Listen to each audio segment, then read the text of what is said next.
Kamustahin naman natin ang lagay ng trapiko sa NLEX ngayon dahil sa malaking pagtitipon sa Philippine Arena. Mula sa NLEX Balintawak, nakatutok si Dano Tingtungco. Dano?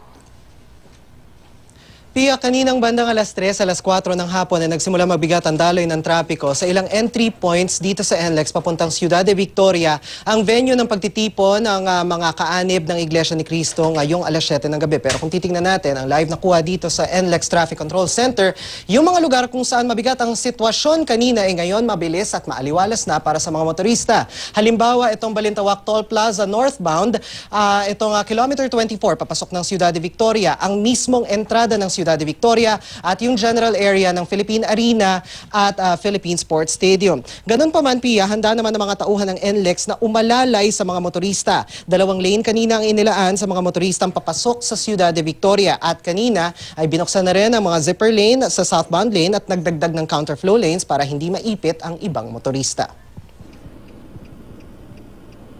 Kahit alas 7 pa ang simula ng pagtitipon, meron na mga dumating sa venue as early as 11 a.m. Nasa 100,000 hanggang 500,000 kaanib ng INC ang inaasahang dadalo sa dakilang pamamahayag ng mga salita ng Diyos sa Philippine Arena at Philippine Sports Stadium.